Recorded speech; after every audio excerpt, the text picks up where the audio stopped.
जयप्रकाश और दीपकमल एक ही ऑफिस में काम किया करते थे और दोनों एक ही मकान में साथ ही किराए पर रहा करते थे। वो दोनों बहुत ही रंगीन मिजाज के थे। उनकी रंगीन मिजाजी का आलम ये था कि 59 साल की उम्र में भी उनके बीच चर्चा का विषय लड़कियां होती, और सिर्फ चर्चा का विषय ही नहीं, दोनों मिलकर लड़कियों को ताड़ते भी थे। एक दिन जब वे दोनों ऑफिस में थे तभी उनकी नजर ऑफिस में ही काम करने वाली लड़की दिव्या पर पड़ी। उसने कुछ दिनों पहले ही ऑफिस ज्वाइन किया था। जयप्रकाश उसे देखकर आहें भरने लगता है। जानता है दीप, मैं जब भी दिव्या को देखता हूँ तो ऐसा लगता है कि ये जरूर मेनका की रिश्तेदार होगी। मेनका कौन? अपने ऑफिस में कोई मेनका तो काम नहीं करती। अबे बुद्धि गिरवी रख दिया है क्या? हैं? अरे मैं ऑफिस की किसी मेनका के बारे में बातें नहीं कर रहा हूँ। तो किसकी बात कर रहा है? स्वर्ग की अप्सरा मेनका की। जैसे उसने विश्वामित्र की तपस्या भंग की थी, इसे देखता हूँ तो मेरा भी काम डिस्टर्ब हो जाता है। वे दोनों उसे देखकर बातें कर ही रहे होते हैं कि दिव्या जयप्रकाश के पास आती है। उसके दिल की धड़कनें बढ़ जाती हैं। अबे ये तो इधर ही आ रही है। दिव्या जयप्रकाश की डेस्क के पास आती है और मुस्कुराते हुए बोलती है, गुड मॉर्निंग सर। वैसे तो दिव्या भी उन्हीं के साथ काम करती थी, लेकिन जयप्रकाश और दीपकमल से उसका वास्ता कम ही पड़ता था। ये पहली बार था जो दिव्या इस तरह उसके डेस्क के पास आई थी। जयप्रकाश तो दिव्या की खूबसूरती में इतना डूबा हुआ था कि उसने उसके गुड मॉर्निंग का जवाब भी नहीं दिया। तो दिव्या ने एक बार फिर से जयप्रकाश को टोकते हुए कहा, अरे मैंने कहा गुड मॉर्निंग सर। तब दीपकमल ने जयप्रकाश को जोर से चिकोटी काट ली। चिकोटी काटने से जयप्रकाश चीख पड़ा। जयप्रकाश को इस तरह चीखते हुए देख दीपकमल ने धीरे से उसके कान में बोला, अबे मरवाएगा क्या? इस तरह पागल की तरह उसे घूर क्यों रहा है? वो तुझे गुड मॉर्निंग कह रही है, उसका जवाब तो दे। दीपकमल की बात सुनकर जयप्रकाश को अपनी गलती का एहसास होता है। वो नर्वस होकर बोलता है, good morning Divya, good morning. Sir आप इस तरह अभी चीखे क्यों? वो ऐसा है कि। तब दिव्या ने उसकी बात काटते हुए कहा, कहीं दर्द है क्या सर? हाँ, दर्द तो कमबख्त इस दिल में है जो तुम्हें देखकर बढ़ जाता है। आपने कुछ कहा क्या सर? हाँ, कमर में दर्द है, कमर में। हाँ सर, इस उम्र में तो दर्द रहता ही है। आप बोलिए तो मैं एक होम्योपैथिक डॉक्टर का पता आपको दे दूं। Homeopathic doctor? वो किस लिए? अरे सर, आपके दर्द के लिए और किस लिए। 1 महीने में दर्द बिल्कुल ठीक हो जाएगा। मेरी दादी को तो बहुत आराम हुआ है वहाँ की दवाई से। उसकी बात सुनकर दीपकमल की हंसी छूट जाती है। वो जयप्रकाश की ओर मुस्कुराकर देखता है, फिर दिव्या से कहता है, हाँ दे देना पता, ऑफिस से छुट्टी के वक्त दे देना है। दिव्या चली जाती है। उसके जाने के बाद दीपकमल जयप्रकाश को टोंट मारते हुए कहता है कि अरे तू बुढ़ा हो गया और अब तो ये ऑफिस वालों को भी दिखने लगा है, तभी तो डॉक्टर के पास तुझे जाने को कह रहे हैं। दीपकमल की बात सुनकर जयप्रकाश उससे कहता है, अरे बुढ़ा होगा तेरा बाप।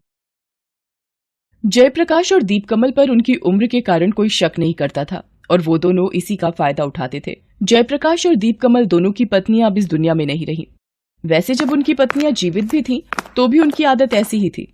उन दोनों की पत्नियां भी उन्हें समझा कर स्वर्ग से धार गईं, लेकिन इनकी आदत कुत्ते की उस पूंछ की तरह रही जो 6 महीने नली में रहने के बाद भी सीधी नहीं हो सकती थी। एक दोपहर वे दोनों लंच टाइम में लंच कर रहे थे, तभी ऑफिस की एक और लड़की जिसका नाम नंदिनी था, जो लगभग 21 साल की थी, वो उनके पास आकर बैठ गई। नंदिनी के नाम पर दीपकमल का दिल किसी बॉल की तरह उछलने लगता था। ये बात जयप्रकाश जानता था। हेलो सर, बहुत दिनों से दिल कर रहा था आप लोगों के साथ बैठकर लंच करूं। आज मौका मिल गया। मौका तुम्हें नहीं, हमें मिला है। मेरी रानी। आपने कुछ कहा क्या सर? मैंने नहीं तो तुमने कुछ सुना क्या है? सुना तो नहीं सर, पर मुझे लगा कि शायद आप मुझसे कुछ कहना चाहते हैं। नहीं, ऐसा तो नहीं है। लेकिन मेरे साथ ऐसा है। मैं आपसे कुछ जो मैं कई दिनों से चाह रही थी आपसे कहना। नंदिनी की बात सुनकर दीपकमल के चेहरे पर एक रहस्यमयी मुस्कान छा गई। उसने एक्साइटेड होकर बोला, कौन सी बात? अरे किसी बात को दिल में ऐसे दबा कर नहीं रखना चाहिए। हाँ, तुम जल्दी से बोल दो। सर आप मुझे बहुत पसंद हैं। बहुत मतलब बहुत। नंदिनी की इस बात को सुनकर दीपकमल के गले में खाना फंस गया। वो जोर जोर से खांसने लगा। अरे सर क्या हुआ आपको? आप इस तरह खांसने क्यों लगे?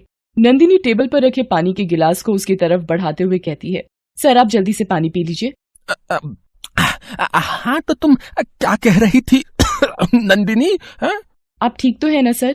हाँ, मैं तो बिल्कुल ठीक हूँ। जानते हैं सर, आपको जब भी देखती हूँ तो मुझे मेरे दादाजी की याद आ जाती है। वो बेचारे पिछले साल हमें छोड़कर चले गए, लेकिन जब भी आपको देखती हूँ तो लगता है दादाजी आ गए हैं फिर से मेरे पास। सर अगर आप बुरा ना माने तो मैं आपको दादाजी बुला सकती हूँ क्या?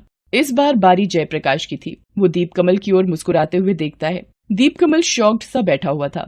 तब तक लंच टाइम खत्म हो गया था। नंदिनी वहाँ से जा चुकी थी। और दादाजी कैसे हो? कर ले, तू भी कर ले मजाक।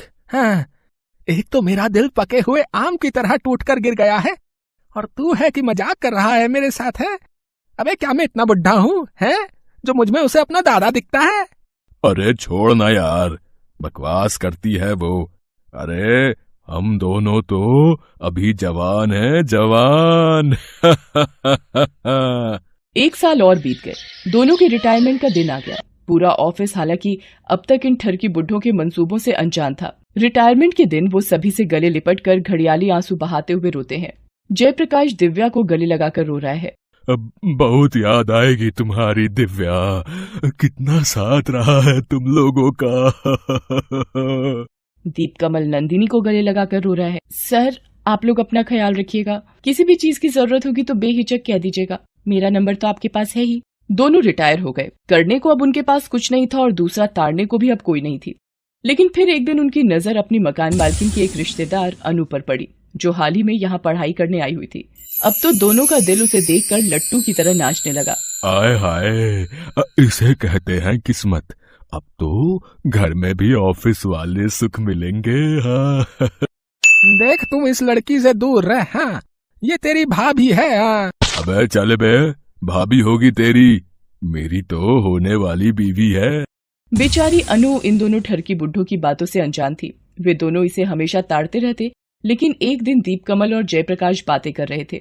तभी जयप्रकाश के सीने में तेज दर्द उठ गया। दीप, यार सीने में बहुत दर्द हो रहा है। अरे मैंने कहा ना, अन्नू के बारे में सोचना छोड़ दे, इसीलिए दर्द हो रहा है तेरे। हाँ। दीप कमल की बात अभी खत्म भी नहीं हुई थी कि जयप्रकाश नीचे गिर पड़ा और बेहोश हो गया। दीप कमल ने उसे उठाने की बहुत कोशिश की, लेकिन वो नहीं उठा।